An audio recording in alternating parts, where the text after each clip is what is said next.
जय हिंद दोस्तों, जय भारतवर्ष। देखिए, मैं अपनी हर वीडियो में कहता हूं कि हर स्टॉक को कोई ना कोई स्मार्ट मनी या ऑपरेटर ड्राइव करता है। और यदि आप स्टॉक मार्केट में तेजी से पैसा बनाना चाहते हैं तो आपको सही समय पर सही स्टॉक में ऑपरेटर की एंट्री को पकड़ना पड़ेगा। और दोस्तों, ऑपरेटर एंट्री कैसे पहचानते हैं, उसके मूव को कैसे पकड़ते हैं, इसके बारे में मैं ऑलरेडी कई वीडियो में बता चुका हूं। और ऐसे ही अपनी एक पहले की वीडियो में मैंने बताया था कि कैसे T Q by N T ratio निकालकर आप किसी भी स्टॉक में ऑपरेटर की एंट्री का पता लगा सकते हैं। तो आज की वीडियो में मैं यही बताऊंगा कि T Q by N T ratio Excel sheet में कैसे बनाया जाता है। इसके बारे में हमसे कई हमारे सब्सक्राइबर्स ने रिक्वेस्ट करी थी कि सर, एक्सेल शीट में T Q by N T ratio कैसे बनाते हैं, कृपया उस पर वीडियो बनाइए एवं उसको प्रैक्टिकली कैसे यूज़ किया जाता है ये भी बताइए।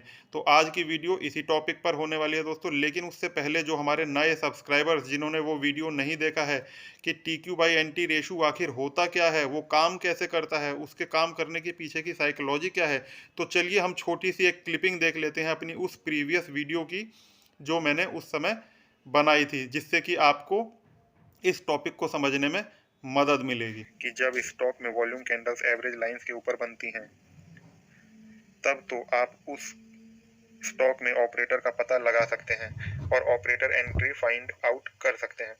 बट जब वॉल्यूम की कैंडल्स एवरेज लाइन के नीचे बनेंगी तो उस केस में ऑपरेटर एंट्री को फाइंड आउट करने के तरीके के बारे में जानते हैं।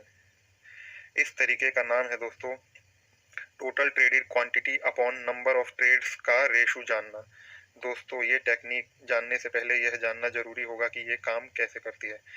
जैसा कि सभी जानते हैं कि रिटेल इन्वेस्टर्स की बाइंग कैपेसिटी कम होती है तथा वो छोटे छोटे क्वांटिटी में ऑर्डर लगाता है, जबकि बिग प्लेयर्स भले ही वॉल्यूम को एवरेज वॉल्यूम लाइंस के नीचे ही रखे, बट उसकी बाइंग या सेलिंग ऑर्डर की क्वांटिटी रिटेल से ज़्यादा ही होगी। फलस्वरूप जब ऑपरेटर या बिग प्लेयर बाइंग या सेलिंग करेगा तो T Q by N T ratio अन्य दिनों की तुलना में बढ़ेगा। आइए इसको एक एग्जाम्पल की मदद से समझते हैं।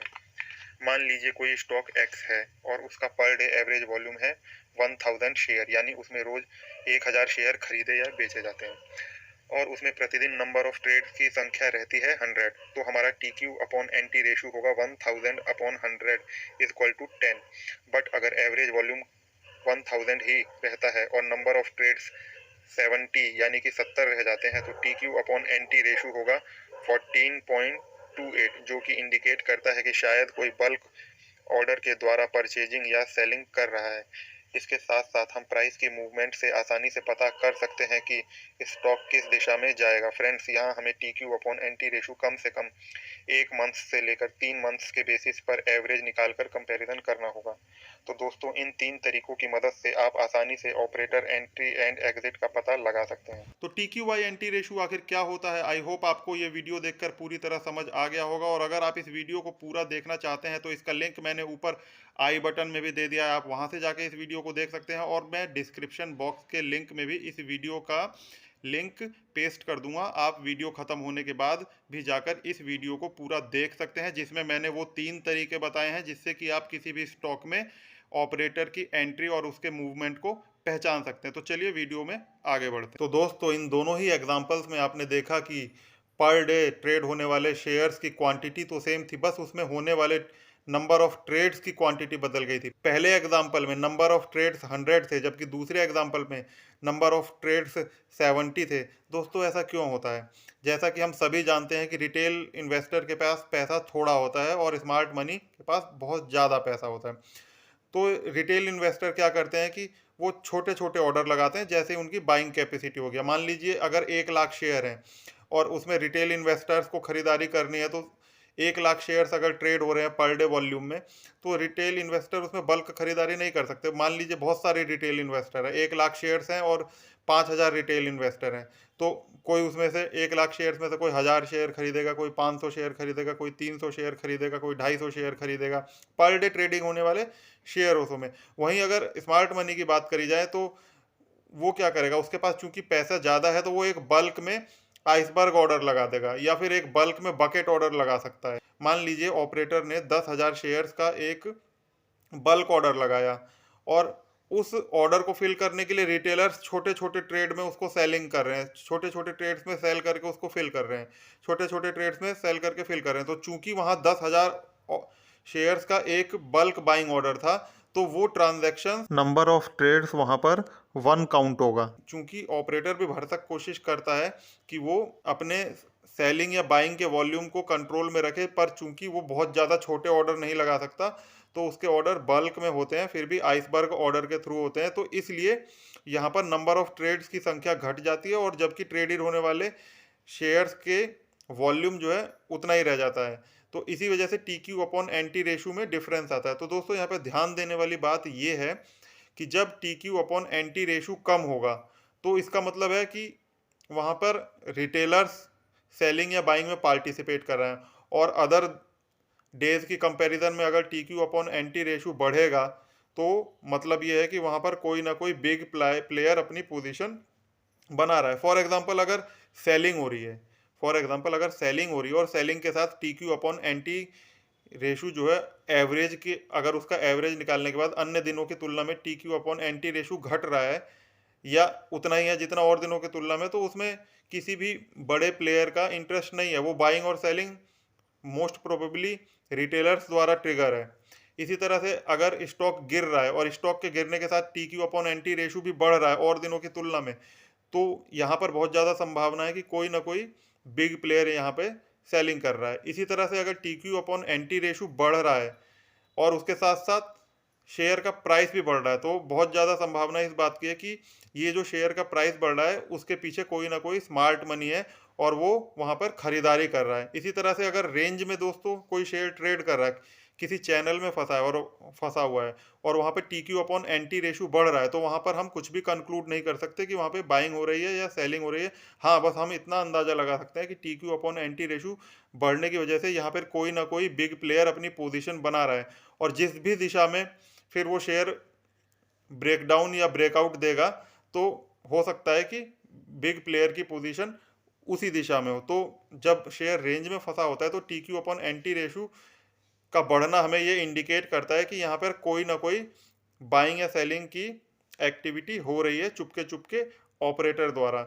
और अगर रेंज में शेयर फंसा हुआ है और T Q upon N T ratio नहीं बढ़ रहा है, तो वहाँ पर यह माना जा सकता है कि फिलहाल इस शेयर में किसी भी बड़े प्लेयर का बाइंग इंटरेस्ट नहीं है, और ये जो शेयर रेंज में फंसा हुआ है, तो छोटे प्लेयर्स के द्वारा, कुछ रिटेलर्स के द्वारा सेलिंग की जा रही है, किसी रिटेलर्स के द्वारा बाइंग की जा रही है। इसी वजह से शेयर यहाँ पर फंसा हुआ है, और अभी हाल फिलहाल में इस शेयर में किसी भी बड़े पैसे या बड़े स्मार्ट मनी का इंटरेस्ट नहीं है, और इसी वजह से ये शेयर मूवमेंट नहीं दे पा रहा है। दोस्तों, T Q upon N T ratio से शेयर में ऑपरेटर की मूवमेंट निकालने के पीछे एक चीज़ और है कि अब स्मार्ट मनी भी चालू हो गया है, वो भी बहुत चालाक हो गया है।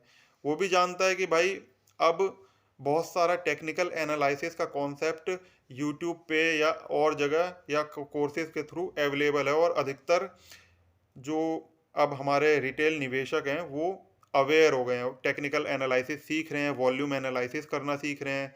पहले के ज़माने में इतने ज़्यादा वॉल्यूम एनालिसिस और टेक्निकल एनालिसिस नहीं होता था, तो वहाँ पे वो बड़े कैंडल्स में भी बाइंग कर लेते थे। लेकिन अब ज़्यादातर केसेस में वो अपनी बाइंग को छुपाना चाहते हैं, तो बहुत ज़्यादा वॉल्यूम नहीं बढ़ाते हैं, अपनी वॉल्यूम को कम रखकर भी खरीदारी करते हैं अगर मान लीजिए उनके पास समय है। देखिए दोस्तों, यहाँ पे दो चीज़ें होती हैं। कभी कभी आपने देखा होगा कि बहुत ही हाई वॉल्यूम एकदम तुरंत आ जाते हैं शेयर में, और शेयर वहाँ पे सबकी निगाहों में आ जाता है। तो दोस्तों, वो ऐसा किस केस में होता है? वो उस केस में होता है, मान लीजिए शेयर में कोई न्यूज़ आने वाली है और वहाँ पर एक्यूमुलेशन के लिए बड़े पैसे के पास समय बहुत ही कम है, तो वो क्या करेगा कि वो न्यूज़ आने से पहले चाहेगा कि ज़्यादा से ज़्यादा शेयर उसकी झोली में आ जाएं। मान लीजिए किसी कंपनी के रिजल्ट अनाउंस होने वाले हैं और उसमें बड़े डिविडेंड का ऐलान होने वाला है, और शेयर इस समय जहाँ पर ट्रेड कर रहा है वहाँ से उसमें अपसाइड की काफ़ी ज़्यादा गुंजाइश है, और डिविडेंड आने में काफ़ी कम समय बचा है, या उसकी और भी कोई ऐसी न्यूज़ आ सकती है जिससे कि शेयर में बम्पर उछाल आए। तो वहाँ पे अगर उसके पास समय का अभाव होगा, तो वो कोशिश करेगा कि कम से कम समय में ज़्यादा से ज़्यादा शेयर को एक्वायर कर लिया जाए। तो यहाँ पे उसके पास समय की कमी होती है, इस वजह से वो हाई वॉल्यूम में खरीदारी चालू करता है। उस समय तक कोई न्यूज़ होती नहीं है, तो रिटेल इन्वेस्टर इस बात को भांप नहीं पाता, और 2-4-5% उसको प्रॉफिट मिलता है, अपना प्रॉफिट काट के चलता बनता है। लेकिन शेयर लगातार कई दिनों तक हायर हाई की कैंडल बनाता रहेगा, और जब वो न्यूज़ आएगी तो गैप अप ओपन होगा, गैप अप ओपन होकर 10-15% ऊपर भाग जाएगा, अपर सर्किट लग जाएगा, और जब वहाँ पे ऑर्डर लगेंगे तो वो एकदम से अपना सारा ऑर्डर फिल कर देगा, अपना प्रॉफिट बुक कर लेगा। लेकिन अगर बड़े पैसे के पास समय है और उसको लगता है कि इस समय शेयर जिस ज़ोन में है वहाँ पे बहुत अच्छा उसका बाइंग प्राइस है और इसको बहुत अच्छी तरह से एक्यूमुलेट किया जा सकता है। और अभी हाल-फिलहाल में अगर शेयर में कोई न्यूज़ नहीं आने वाली, तो वो वहाँ पे कोशिश करता है कि कम से कम अपना मूवमेंट दिखाए वॉल्यूम का, जिससे कि उसकी मूवमेंट को ट्रेस ना किया जा सके। बहुत ही छोटे-छोटे ऑर्डर में खरीदारी करेगा, कई दिनों तक खरीदारी करेगा, महीनों-महीनों तक खरीदारी करता रहेगा, ठीक है ना? बीच-बीच में कभी बड़ी खरीदारी भी कर देगा, बीच-बीच में कभी बड़ी सेलिंग भी कर देगा। तो इस तरह से वो अपनी बाइंग को छुपाता है अगर उसके पास समय होता है।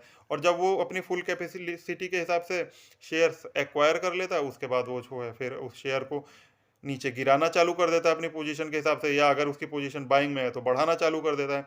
तो दोस्तों यहाँ पे बेसिक कॉन्सेप्ट यही है TQ upon NT ratio find out करना, कि अगर बड़ा पैसा अपनी पोजीशन को छुपाना भी चाहता है तो वहां पर टीक्यू अपॉन एनटी रेशियो को आप आराम से फाइंड आउट करके उसकी पोजीशन का पता लगा सकते हैं। अब दोस्तों ये कैसे फाइंड आउट करते हैं, चलिए हम सीखते हैं प्रैक्टिकली।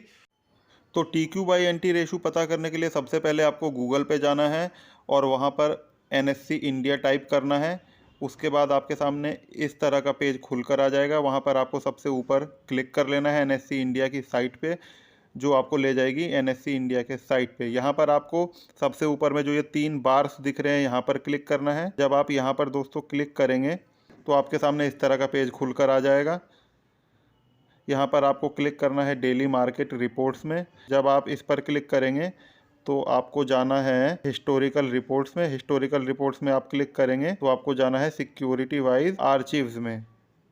तो इस समय आपके स्क्रीन पर खुल के आ गया है इस तरह का पेज।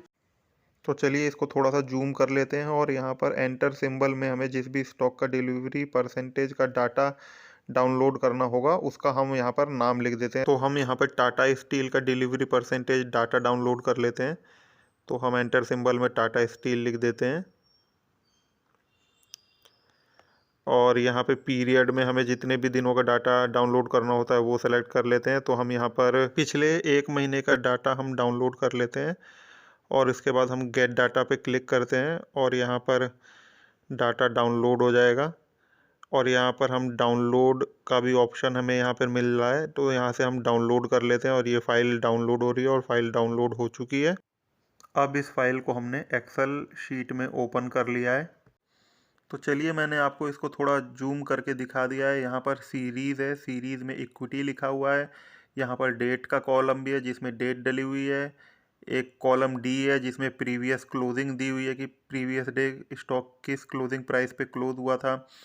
इसके बाद ओपन प्राइस दिया हुआ है कि किस प्राइस पे स्टॉक ओपन हुआ था। इसमें हाई कितना था, हाई का भी एक कॉलम दिया हुआ है, हाई प्राइस। लो प्राइस का भी एक कॉलम दिया हुआ है कि स्टॉक ने उस पर्टिकुलर दिन कितने रुपए का लो लगाया। लास्ट प्राइस दिया हुआ है, क्लोजिंग प्राइस दिया हुआ है। स्टॉक का एवरेज प्राइस का भी एक कॉलम है और यहाँ पर एक कॉलम दिया हुआ है टोटल ट्रेडिंग क्वांटिटी। हालांकि यहाँ पे आपको पूरी फॉर्म नहीं दिख रही है, लेकिन ये टोटल ट्रेडिंग क्वांटिटी है जो कि यहाँ पे दी हुई है। उसका शॉर्ट फॉर्म यहाँ पे दिखाई दे रहा है। इसके बाद यहाँ पर टर्नओवर का कॉलम है, यानी कि कितने मनी के टर्म्स में स्टॉक में कितने रुपए का टर्नओवर हुआ था। इसके बाद यहाँ पर नंबर ऑफ़ ट्रेड्स का भी कॉलम है। उसके बाद यहाँ पर डिलीवरी परसेंटेज डाटा का भी कॉलम है और delivery in terms of quantity का कॉलम है। उसके बाद डिलीवरी परसेंटेज डाटा का भी यहाँ पे कॉलम दिया हुआ है। अच्छा दोस्तों, वीडियो में आगे बढ़ने से पहले अगर आपको हमारी वीडियो पसंद आ रही हो तो आप इसको लाइक और शेयर ज़रूर करिएगा। और अगर अभी तक आपने चैनल को सब्सक्राइब नहीं किया है तो इसको चैनल को सब्सक्राइब करके ऑल बेल नोटिफिकेशंस पर ज़रूर क्लिक कर दीजिएगा, जिससे कि आने वाली आगे की सभी वीडियो के नोटिफिकेशंस आपको समय पर मिल जाएं। और दोस्तों वीडियो को लाइक ज़रूर करिएगा क्योंकि इसको बनाने में मुझे बहुत मेहनत करनी पड़ती है। अभी रात के लगभग 12:30-1 बज रहे हैं और मैं बैठकर आपके लिए वीडियो रिकॉर्ड कर रहा हूं, क्योंकि दिन में समय नहीं मिल पाता दोस्तों। दिन में और भी काम होते हैं, दिन में ट्रेडिंग भी करनी होती है और फिर बाद में वीडियो में एडिटिंग भी करनी होती है। तो दोस्तों इस सब प्रक्रिया में बहुत ज़्यादा समय लगता है, लगभग 5 से 6 घंटे लग जाते हैं, क्योंकि एक एक चीज़ को ग्राफिकली समझाना होता है, जूम करना होता है, वीडियो को अलग अलग पार्ट्स में रिकॉर्ड करना होता है। तो दोस्तों इसमें बहुत ज़्यादा मेहनत लगती है। तो इस मेहनत के लिए अगर आपको ये वीडियो पसंद आ रहा हो तो ज़रूर से लाइक करिएगा दोस्तों। और बहुत टाइम लगता है और मैं एक्टिवली ट्रेडिंग में ही ज़्यादा बिजी रहता हूँ, तो इसलिए पिछले 2 सालों से मेरे चैनल पर आप देख रहे होंगे कि पिछले 2 सालों में मैंने सिर्फ 25 से 26 वीडियो ही पोस्ट किए हैं। उसका रीज़न यही है दोस्तों कि इसको बनाने में बहुत मेहनत लगती है। इसी वजह से मैं इस को रिकॉर्डिंग को कंटिन्यू नहीं कर पाया था। 2 साल में केवल 25 वीडियो हैं, लेकिन अब आगे से कंटिन्यू करूँगा। तो इस मेहनत के लिए एक लाइक तो बनता ही है, इससे मुझे भी मोटिवेशन मिलेगा दोस्तों, और मैं आगे भी इसी तरह की नॉलेजेबल वीडियो लेके आता रहूँगा। तो अब हम इस कॉलम में T Q upon N T ratio निकालते हैं। कॉलम नंबर पी में हमने T Q upon N T लिख लिया है। यहाँ पे हम फॉर्मूला लगाते हैं, तो इसके लिए सबसे पहले इज इक्वल टू लगाएंगे। इज इक्वल टू के बाद हम कॉलम नंबर के को सेलेक्ट कर लेंगे, जहाँ पे लिखा हुआ है टोटल ट्रेडेड क्वांटिटी।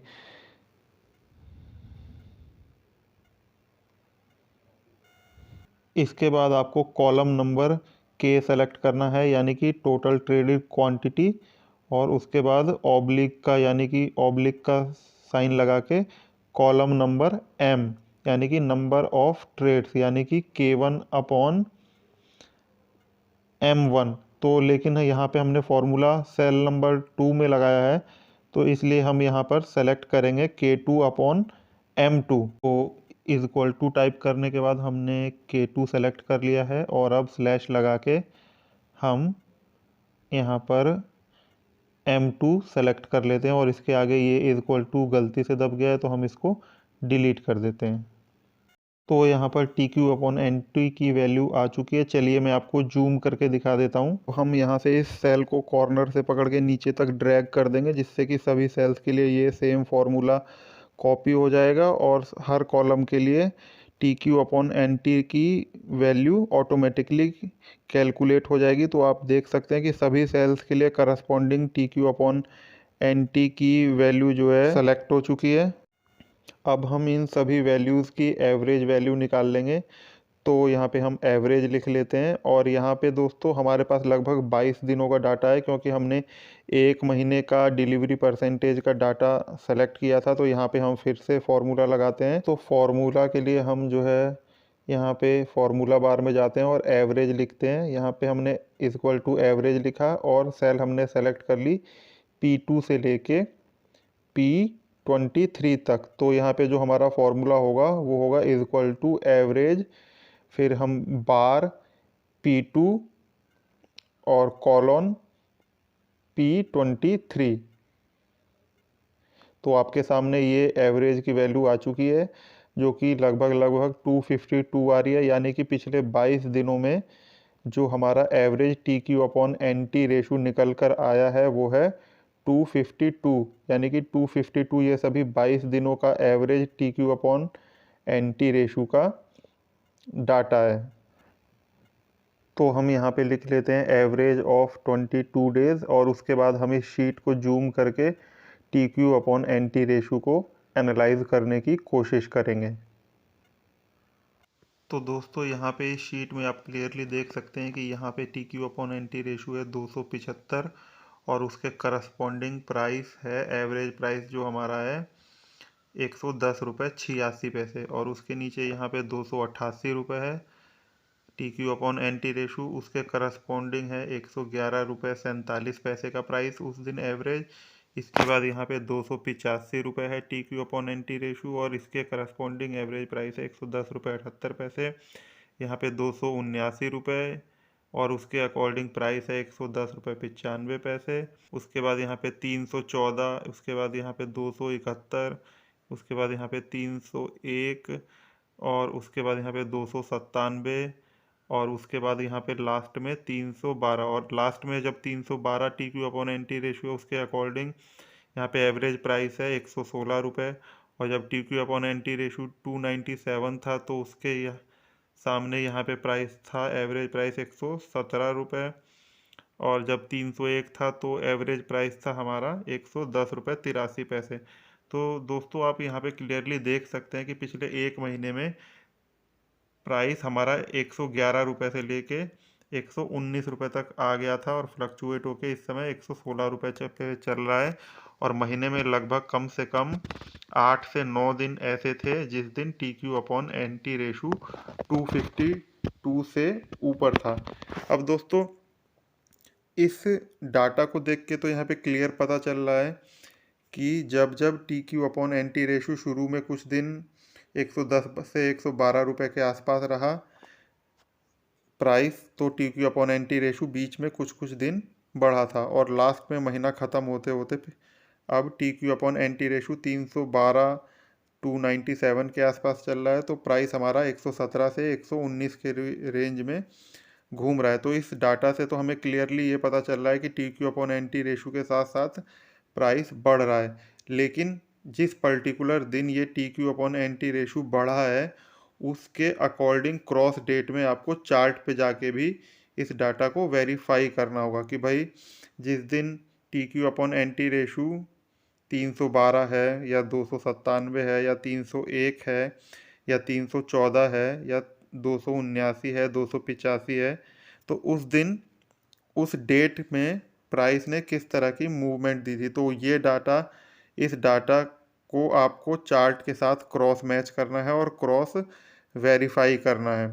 तो आई होप आपको समझ में आ गया होगा कि किस तरह से इस डाटा को एनालाइज करना है। और इस यहाँ पे डाटा के एनालाइज करने से तो हमको क्लियरली पता चल रहा है कि T Q upon N T ratio बढ़ने के साथ प्राइस बढ़ रहा है। तो इन दिनों में किसी बिग प्लेयर की मूवमेंट ज़रूर हुई है। लेकिन इस डाटा को फिर आपको चार्ट के साथ जाके क्रॉस मैच करना है कि जिस दिन ये रेशो बढ़ा था उस दिन प्राइस ने किस तरह की मूवमेंट दिखाई थी। यहाँ पे दोस्तों आप कहीं कहीं पे देख सकते हैं कि प्राइस में T Q upon N T ratio काफ़ी कम भी था, जैसे कि 154 है, 190 है, 156 है। लेकिन ये डाटा हमारे उतने काम का नहीं है क्योंकि इस दिन किसी बिग प्लेयर की मूवमेंट नहीं हुई और पॉसिबली इस दिन ये मूवमेंट छोटे रिटेलर्स द्वारा की गई है। तो चूंकि हमें बिग प्लेयर्स की मूवमेंट ही ट्रैक करनी है तो हमें केवल उन्हीं पॉइंट्स को फाइंड आउट करना है जिस दिन ये रेशो बढ़ा था। तो आई होप मैं आपको ये समझाने में कामयाब रहा होऊंगा कि इस डाटा का यूज़ कैसे करते हैं, इसको कैसे निकालते हैं और अपने एनालिसिस में इसको कैसे यूज़ करना है। और अगर आपको ये वीडियो अच्छी लगी हो और पूरी तरह से ये वीडियो समझ आई हो तो इस वीडियो को एक बड़ा सा थम्स अप दीजिएगा। और हाँ दोस्तों, इस डाटा को क्रॉस चार्ट के साथ क्रॉस वेरीफाई करना बहुत ज़रूरी है। तो आई होप वो आप कर लेंगे क्योंकि चार्ट देखने की टेक्निक मैं अपने पिछले वीडियोज़ में आपको सिखा चुका हूँ। और मिलते हैं नेक्स्ट वीडियो में। धन्यवाद।